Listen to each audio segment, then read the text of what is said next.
Just to let you know, I now have a Parler account, so make sure to follow me on there. Enjoy the video. Hi everyone. A while back I was contacted by someone associated with Reporters Without Borders. Very legitimate association there. She's also written for outlets such as the New York Times and the Boston Globe, and now she was writing an article for Balkan Insight about Corona and the nature of the European Union. She made it sound interesting. Specifically, we're interested in whether this will lead to countries becoming more insular and self-sufficient as supranational organizations fail to inspire solidarity of a collective response to the crisis. Her questions included, among other things, what do you feel the future of globalism will be after this pandemic? And can you explain in an example or two what was done wrong in the handling of it? Sounds good, right? Nothing weird. Nothing fishy, just some legitimately interesting questions about globalism. So I responded to her questions, elaborately and with clear nuance. You can pause the screen if you want to read my answers and compare. It doesn't really matter anyway, as most of my answers were cut out of the interview, and the article ends up with the headline, Europe's far right has a cure for COVID. Nationalism. You have some goddamn nerve labeling me like that as A, you're from Kosovo. You should know the difference between a healthy, patriotic Bosniak and something far right, and B, you were made aware that I'm a Bosniak who is in Sweden because of a certain country's far right and what they did to my people in the 90s. So it's really offensive and tiresome with these labels you keep getting from spoiled white liberals. Thing is, I've spoken out against the far right many times, and I've debated the alt-right here in Sweden, so why create this completely fraudulent context? The article only linked the following of my points. COVID-19 exposes the flawed nature of globalism in the sense that since everyone is connected, it also means everyone depends too much on each other. In the email, I went on to mention crucial healthcare supplies being in shortage because everyone imports them from China. But since that's something Trump has long warned people about, I'm guessing it's not really worth including, huh? The other point they included is how EU solidarity is a complete myth, given France stole masks from Sweden and Italy didn't get much help from people either. I mean, Jesus, Serbia got more help from Turkey than the European Union, and if you know anything about Balkan history, that's pretty goddamn funny.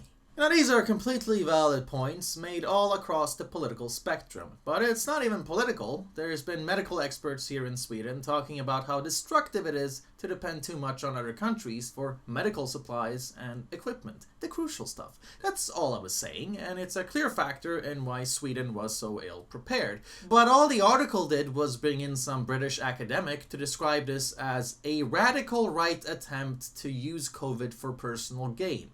Oh, and of course he had to reference 1945 too, because that's really relevant, right?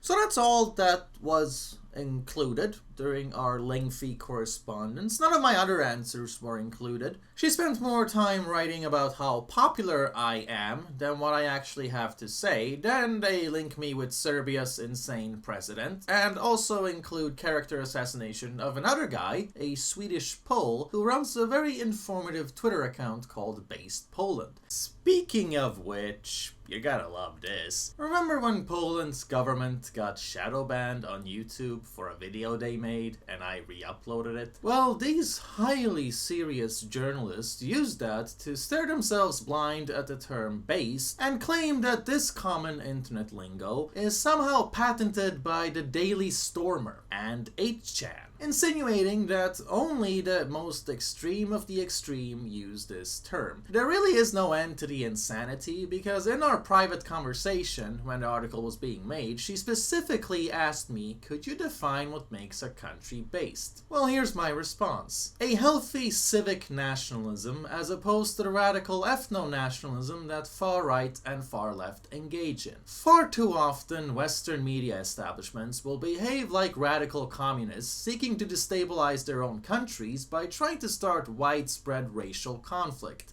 This by pitting people against each other. Focusing on who is the white oppressor and who is the brown victim gives a polarized society. But when you unite people around healthy cultural ideas, you get a sound base that every citizen can unite on. Family, democracy, and respect for society. That's what makes a country based, since these concepts are all inherently connected. Revolutionaries rarely have stable family conditions. Poland has 3 times bigger population than Sweden, and yet 3 times less deaths. Hardly a coincidence. Another example is Austria, whose conservative government gave up their salaries so they could donate them to organizations that fight corona. That would be unheard of in Sweden. If you consider your population problematic racists, you're hardly gonna want to sacrifice anything for them. They will be treated as expendable. End of quote. So, you have me denouncing far-right identitarianism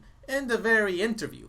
But clearly my actual opinions don't matter because they don't fit the narrative. So media hacks really just think of you as a fleshlight, don't they? Now I'm sure some people find this very aggravating, but please don't send any hate to these people. I erased their names from the article and the screenshots for a reason.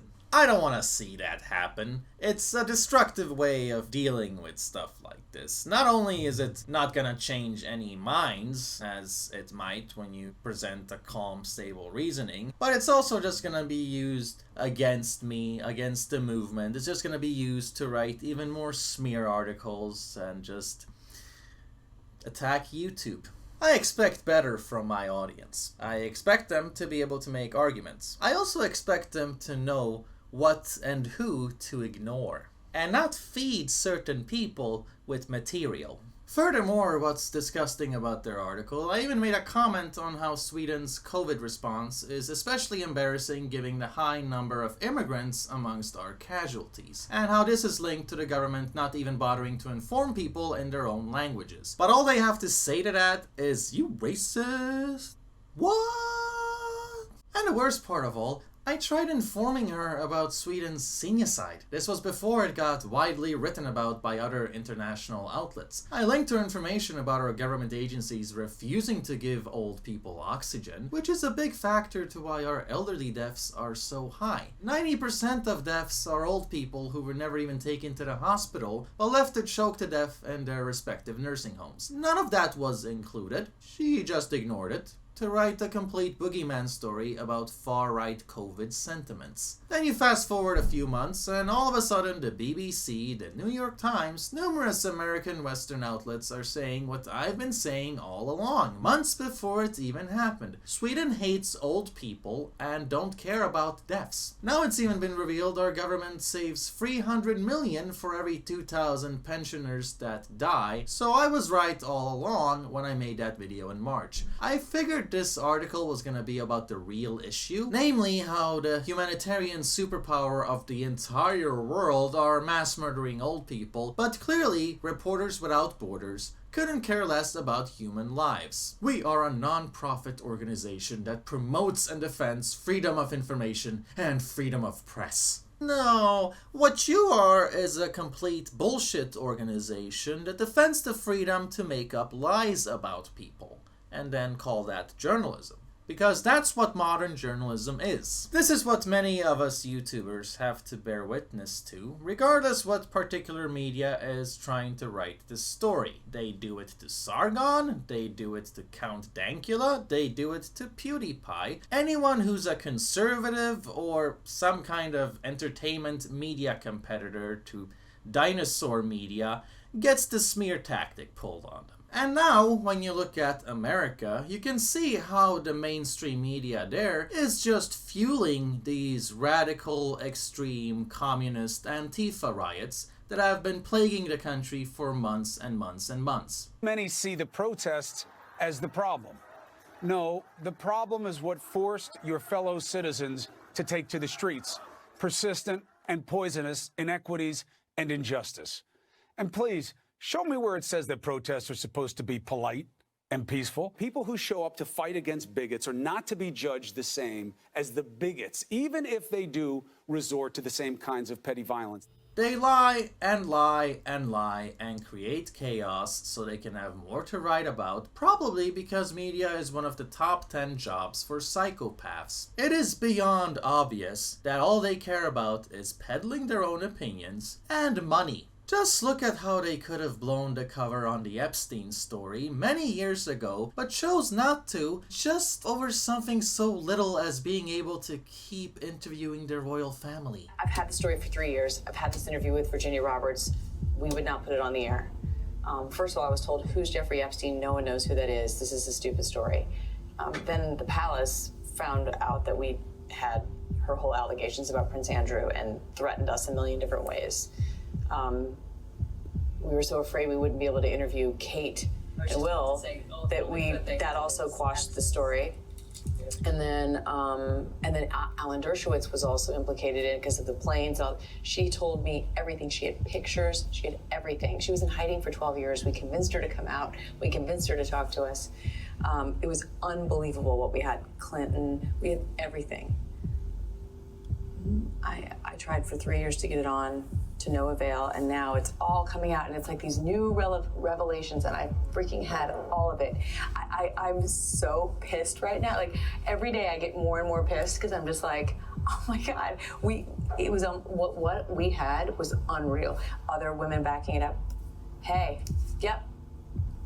Brad Edwards, the attorney, 3 years ago, saying there will come a day when we will realize Jeffrey Epstein was the most prolific pedophile this country has ever known. And I had it all 3 years ago. So do I think he was killed? 100%. Yes, I do. Because he made his whole living blackmailing people.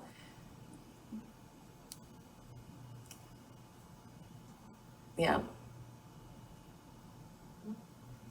There were a lot of men in those planes, a lot of men who visited that island, a lot of powerful men who came into that apartment. And that is exactly why people hate journalists. Because this is my experience with Swedish media as well. You see, this is a pattern that stretches all across the world. The journalist, as a creature, is a failed writer full of narcissism, thinking they're God's gift to Earth just because they do the simple monkey job of interviewing people far more interesting and far more intelligent than themselves. This is why you're losing money, this is why you're losing influence, and this is why you're gaining more and more people's absolute contempt. None of this was ever about informing people. You could have saved lives by covering the real story about the common man being denied oxygen, but look at what you did instead. For another anecdote on how insane the media can behave, check out this interview with a doctor that was forced to escape Sweden and resettle in Denmark due to his whistleblower activism. It's quite the striking story that needs to get out there, so please share with any pundits you know. Thank you for watching, and make sure to support me on Subscribestar if you like this all to continue.